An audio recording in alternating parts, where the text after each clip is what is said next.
আসসালামু আলাইকুম। আবারও চলে আসলাম নতুন আরেকটি রেসিপি নিয়ে। তো আজকে আমি বানাচ্ছি একেবারে গ্রামের স্বাদের মাছের চচ্চড়ি।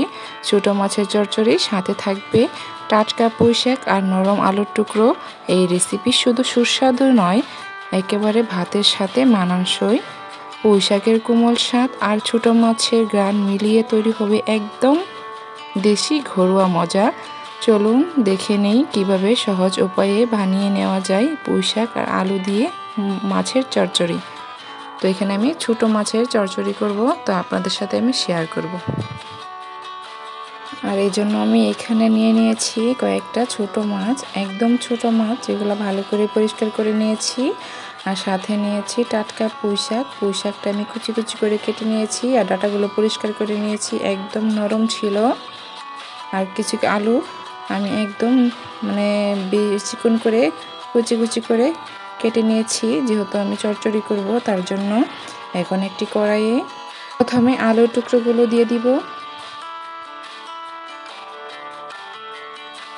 আমি অল্প কিছু আলু নিয়েছি। মাছ যেমন, তরকারিও কিন্তু তেমন নিতে হবে, তাহলে কিন্তু ভালো লাগবে না। মাছের পরিমাণ আর তরকারির পরিমাণ যদি সমান হয় তাহলে কিন্তু খেতে দুর্দান্ত হবে। তো এখন আমি এখানে ধুয়ে পরিষ্কার করে রাখা মাছগুলো দিয়ে দিব। অনেকে ছোটো মাছ পছন্দ করে না, তবে ছোটো মাছের স্বাদ কিন্তু অন্যরকম যদি ভালোভাবে রান্না করা হয়। গরম ভাতের সাথে খেতে কিন্তু অনেক মজা লাগে। তো এখানে ছোটো মাছ নিয়ে নিলাম। আর এখানে দিয়ে দিব আমি পুঁইশাকের পাতা কুচি আর ডাঁটাগুলো, আর দিয়ে দিলাম কিছু পেঁয়াজ কুচি আর কাঁচামরিচ কুচি।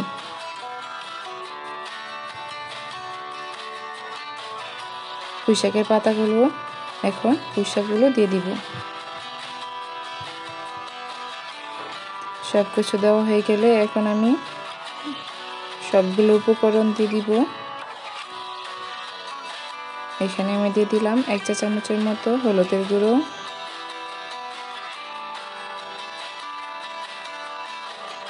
আর দিয়ে দিব 1 চা চামচের মতো, 1 চা চামচের থেকে একটু কম মরিচের গুঁড়ো, যেহেতু কাঁচামরিচ ব্যবহার করেছি।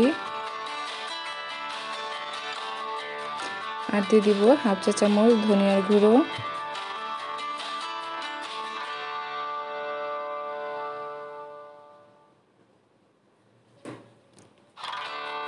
আর এই পর্যায়ে দিয়ে দিব স্বাদ অনুযায়ী লবণটা দেওয়ার চেষ্টা করব। পরিমাণ মতো লবণটা দিয়ে দিবেন।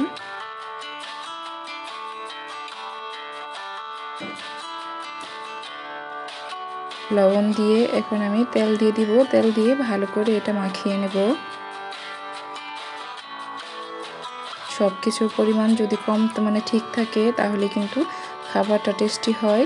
আর আমিও আপনাদের সাথে শেয়ার করতেছি যে কীভাবে কম মশলায় খাবার খুব মজা করে রান্না করা যায়। তো এখানে সাদা তেল দিয়ে দিলাম পরিমাণ মতো। এখন এটা হাত দিয়ে ভালো করে মাখিয়ে নেব।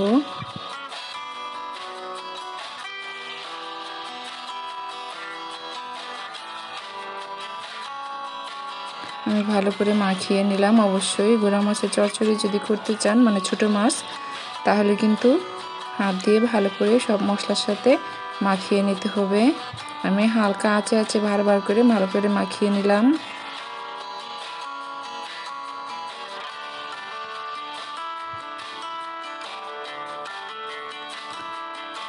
এখন কিছুক্ষণ রেখে দেব। দেখেন পর্যাপ্ত পরিমাণ পানি দিয়ে দিলাম। এখন চুলায় বসিয়ে দিয়েছি, এর থেকে বেশি পানি লাগবে না। এখন আমি এটা ঢাকা দিয়ে রেখে দেব। বলে ফুটে আসলে এখন একটু নেড়ে চেড়ে দিব। তো বেশি নাড়ব না, তাহলে কিন্তু মাছগুলো ভেঙে যাবে। তো একটু লবণ চেক করে নেবেন। আর এদিকে দেখেন মাছের চচ্চড়িটা প্রায় হয়ে গেছে, পানিটা শুকিয়ে আসছে। তো যেহেতু চচ্চড়ি, তো পানিটা রাখা যাবে না, পানিটা আমি একদম ভালো করে শুকিয়ে নেব। চুলায় রেখে অল্প আছে পানিটা আমি শুকিয়ে নেব।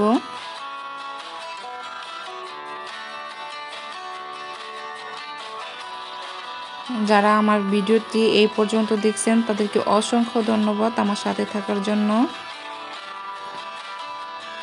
রান্নাটা হয়ে গেছে। এই ছিল পুঁইশাক আর ছোট মাছের ঝটপট ঘরোয়া চচ্চড়ি খেতে যেমন মজার, বানাতেও তেমন সোজা। বাড়িতে একবার বানিয়ে দেখেন, ভাতের সাথে জমে যাবে একদম।